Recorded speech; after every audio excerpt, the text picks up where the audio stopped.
Kur'an'dan söylüyorum ben. Ve mimma razaknahum yunfikun. Onlar rızıklandırdıkları şeylerden infak ederler. Ve فَلَا تَحْسَبَنَّ الَّذ۪ينَ قُتِلُوا ف۪ي سَب۪يلِ اللّٰهِ اَمْوَاتًا. Öyle değil mi?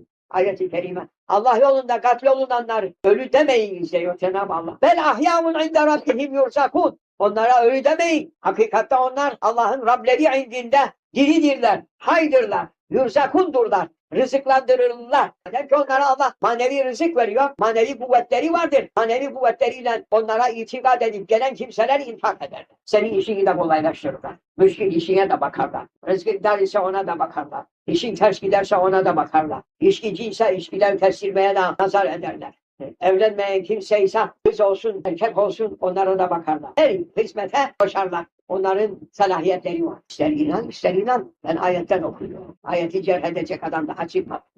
Ama ayetten anlayan adam çıkmadı. Ayeti kerimelerden anlamayan bir sürü insan var. Kendini alim satar. Maşallah. Sen ayet okudun. Gelsin desin ki sen yanlış okudun. Rızıklandırılır mı? Rızıklandırılmaz. Vel ahyâvun inde rabbihim yurzakûne ferihin. Ayet-i kerime.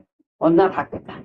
Rızıklandırırlar, onlar diridirler. Madem ki rızıklandırırlar, onların sıfatı ve mimma razaknahum yunfikûn. Yalnız nefislerini düşünmez onlar. Muhtaç olanlara infak ederler. O insan gelip de aman ya sevgili, ya veliyullah, ey Allah'ın sevgili kulu, benim halim pırmel halime bak, benim halime bak, ne sıkıntıya düşmüşüm. Ya şimdi basit bir belediye memurunun halledeceği şeye bir kimse çıkıp da vilayette Vali Paşa'yı rahatsız eder. Ne lüzumu var? Dünyayı gözünde çok büyütüyor bu millet.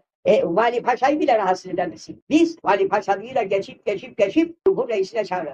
Yahu bak bu adam arabasını buraya getirdi, koydu, kanunu çiğnedi burada. Binaenaleyh sen gel icabına bak. Cumhur Reisi'ne mi çağıracak? Yoksa zabıta memuru, belediye zabıtası o işi beceriyor. Yetişmiyor mu be? Belediye memuru o işi yapmaya. Belediye memurunun yetiştiği iş hakkında sen belediye memurunu bırakıp da Cumhur Reisi'ne müracaat edersen edep bilir o. Dünya nedir? Dünyayı sen gözünde büyütüyorsun. Allah'ın mülkünün içinde dünya nedir? Peki bütün dünyanın bütün tasarrufunu Cenab-ı Hak bir kula verse ne oldu? İstediğini yap bu dünyada dese bir kula, bir sevdiği kuluna Cenab-ı Allah ne oldu? Kıyamet bir koptu. Lakin hasetleri de var. Çünkü evliyanın hepsi de tasarruf var. Onlara haset eden ilimsiz alimlerde o kuvvet yoktur. Evliyaullah'ta keramet vardır.